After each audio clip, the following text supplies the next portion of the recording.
What is going on, you guys? Welcome back to the channel. So this morning we kind of just went ham with Joe's car and we already got the engine pulled out. I didn't want to show you guys the whole process because we've done that a million times. We really just want to get down to work and you know, get everything transferred over to the new engine. George, appreciate you coming here to help me out today, bro. He's already pulling everything off of this engine, and then we're gonna pull the GSR off the stand right there. I don't know if I mentioned in another video, Joe did pick up a GSR transmission, and he bought it from him, which is right there on the floor. And his transmission, which is a B16 transmission here, is going to him, kind of like an exchange. So the GSR gearing is a little bit better for turbo, especially when you turn it up. You don't want to run out of gears when you're going down the track like we did before. So once we get everything transferred over to the new engine, guys, we're going to plant it back here in the car. We'll show you guys some progress along the way, installing the turbo kit and all that good jazz.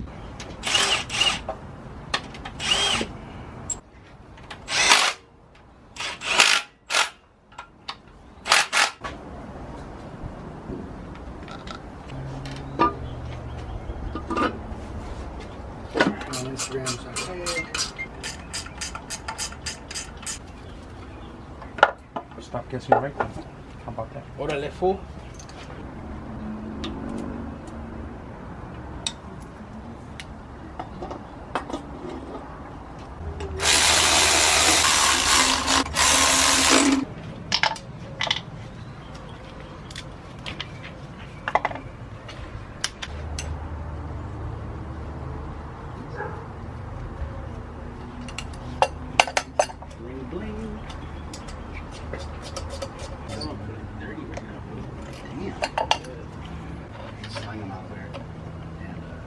I'd help him, and he would hook me up with hella fireworks. But I'd be like, bro, you know, like I know. That's what the report is.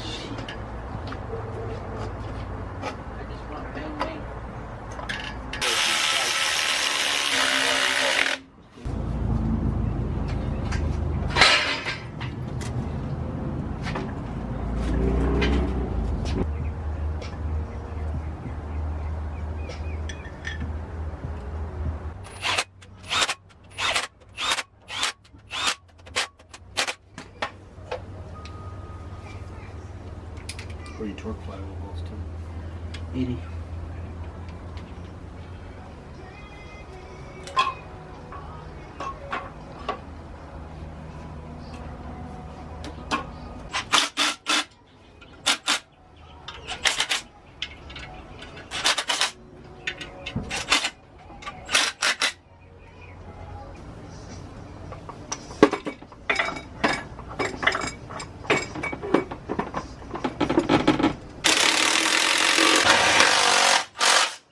All right, y'all, so when was the last update? I had to take a little break to go look at my car because I can't wait to turbo it. So we got the engine almost ready to go back into the car. Right here we have the B18C1 GSR that Joe picked up a little while back.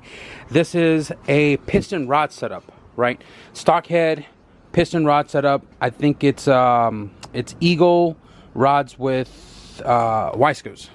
Y-scope pistons 10-0-1 because they're flat tops, and we rebearing the whole bottom end. It has a Moroso oil pan.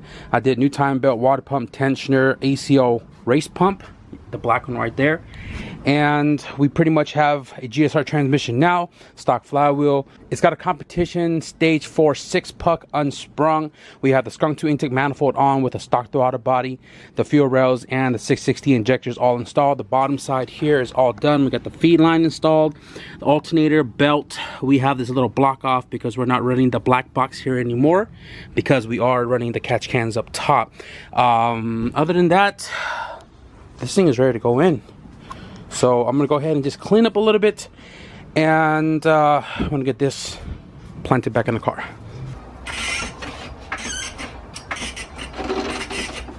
That is actually maxed out. I've never maxed out the jack before.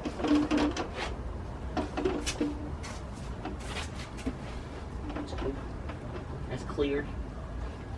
These things will be cleared. You just gotta move that rod up.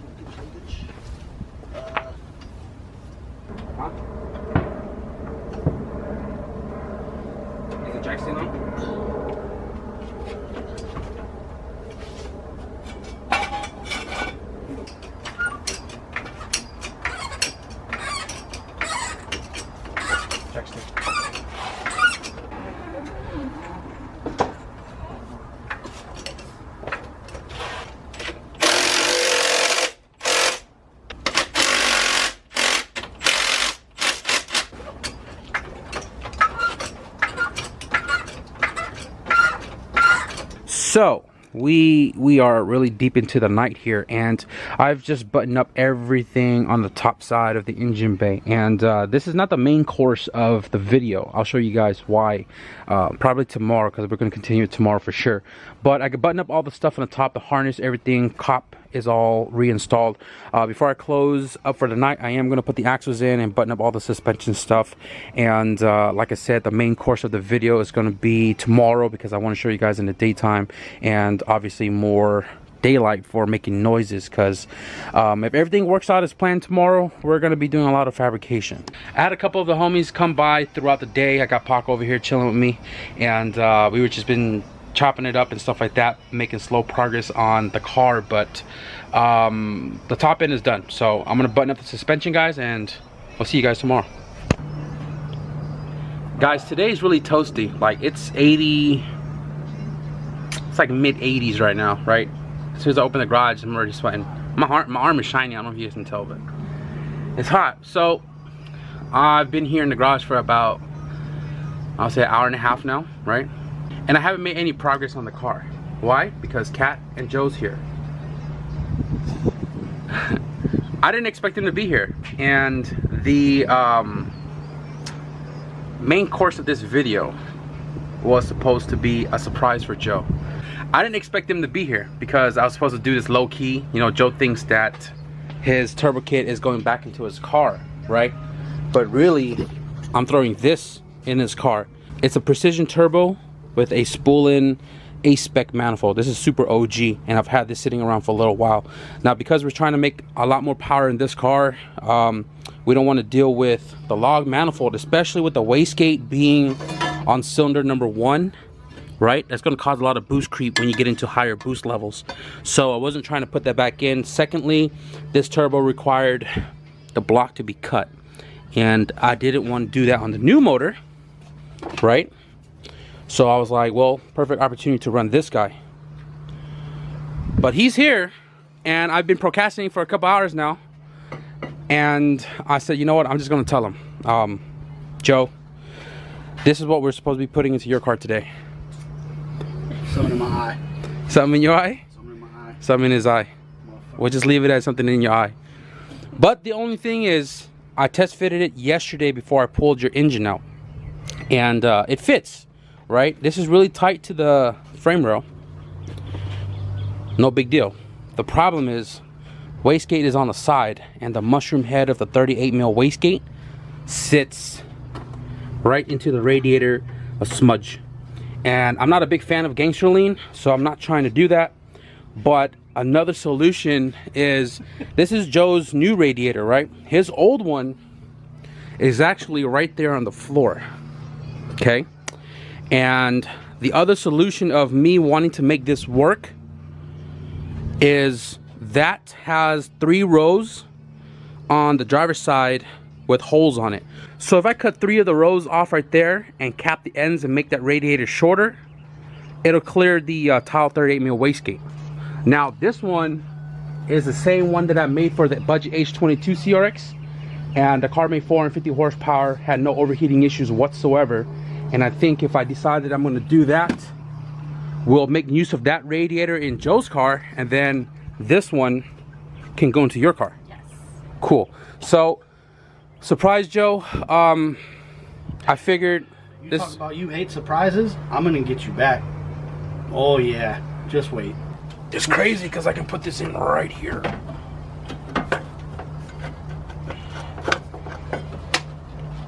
The funniest part this whole time, I thought the wastegate sat in the front, but it doesn't. So this right here is my tile 38mm wastegate that is no longer in service, but you can see, I think, that it literally is half an inch off of the flange, and it interferes right on the radiator. So Joe's old radiator, his turbo used to sit in his radiator because he neglected to clock the turbo like I told him when we first did it, right Joe? Yep. So not clocking his turbo resulted in the turbo smashing into the fins, this, and this 3-row right here has holes in there. So we tried patching it one time and it didn't work, but Jesus had that radiator sitting around in his car, so he gave that one to Joe to replace this guy. So now that this is messed up, I mean, either we use it or we don't, right? So I'm gonna cut 3 rows, 1, 2, 3. The wastegate sits about here, which gives us about 1/4 inch away from the radiator. I am gonna cut this guy off right here to give it that shield to protect that one fin, like this side right here. And I'm gonna go ahead and just cut this guy out real quick.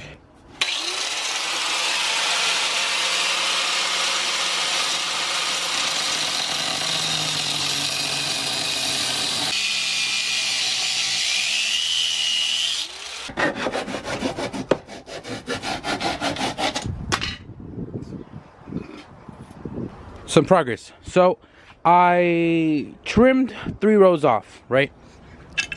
And then I broke the shield off of the rows that I cut off right here, right?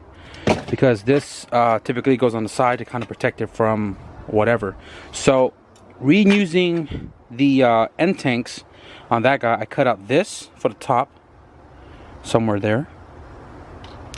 And then this one, I cut off the bottom to retain the drain fitting, and that's snugged in there. So I just Scotch-Brite everything, cleaned it, and I'm hoping for no contamination, which typically welding old material where you don't prep it really well have contamination. So I'm going to try my best to get these all welded up right now.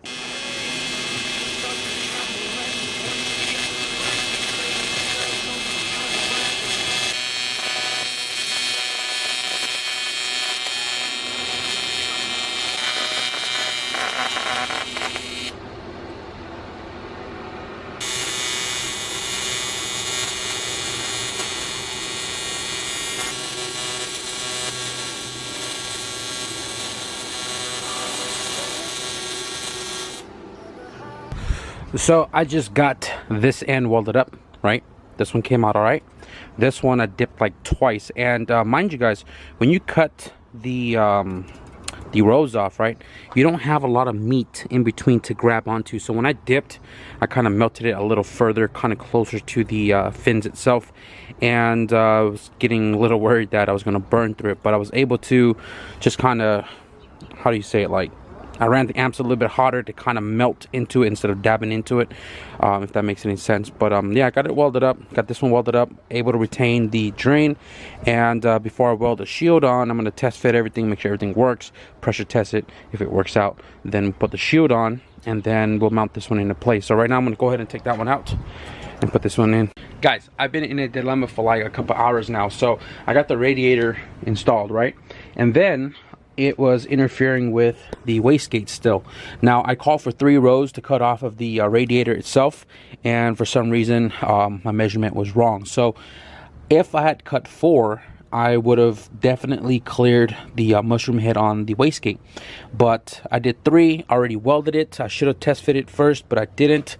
And with the radiator pulled all the way back, we have a good 1/4 inch. Now his motor mount is pretty solid, so we're not worried about it rocking, but it could potentially still happen, because that's what happened before when the compressor housing was sitting down here. It smacked that 3-row that made the radiator leak. What I had to also do was cut the bottom support there about 1.5 inches inward, so that way we can tuck the radiator more forward and clear the wastegate. Like I said, when I eyeball measured this earlier, I don't know what happened, but everything was completely off. But right now, by the way this looks, wastegate is loosely on there, and the radiator is kind of secured into place. We have clearance, so we're gonna have to deal with that for right now. I was hoping to get everything done in this video, but like I said, once I finally got everything mocked up, I can actually see how much more work needed to be done than what I had mentioned earlier. But I think I'm gonna end the video right here, guys. We got Joe's new engine installed into his car, and we got the rest of the stuff needed. They dropped by earlier to drop off the rest of the stuff to get this car to crank over once the fabrication part of it is done. But before we end this video, I'm gonna be heading to my buddy Kel's house to deck the head flange nice and flat, and then we can permanently bolt everything in place when we get back to it. So right now I already cleaned everything up. I'm about ready to get over there. Just showed up to Kel's house, and this food's already giving me a whole bunch of material. You got Mr. Kelly Built over there, right? Thank you, Mr. Kelly Built, for opening up your garage. What time is it? Like 10 something? What time is it? 10:25. 10:25 to use his what do you call this big old ginormous thing? Belt sander? A belt sander. What grit is this? 120. This is 120? You think this will chop? I'll do it. It'll do it. So here is the manifold, guys. I didn't really show you the warpage on it, but it was pretty warped. Like, I had bolts here, here, here, and here, and there was a gap on runner number 4. So I'm going to be using this belt sander to kind of flatten it out. We're going to mark up this flange to kind of see the progress of where we're chopping it. Oh damn, that shit rocks, dude. Yeah, it's bad. That's hella bad, dude. Oh my god.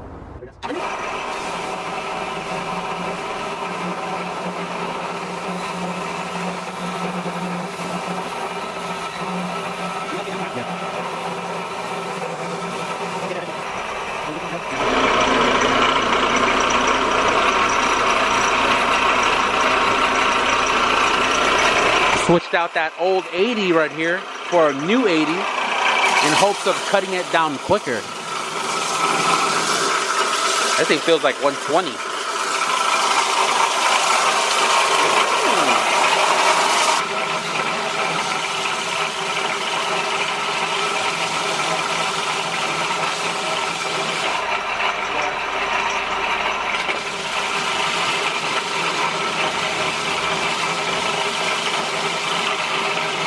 Guys, after a long while, not even a long while actually, after Kel finally switched the belt to the 80 because that one kind of wore out a little bit, it chopped this manifold down pretty quick. So we got it mostly evened out except the corners right there, which is not a big deal. As long as the holes are touched, it's going to seal flat, right?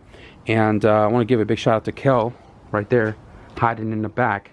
If you guys want to check out some of Kel's work, you guys can check him out on Instagram at DSRX Kelly Built. I'll link it in the description below. Check out his coupler he just got in. This is pretty dope. This is new actually, and he's got his logo right on there. If you guys need any fabrication work out here in the Bay, this is the guy to go to, and I can vouch for him 100%.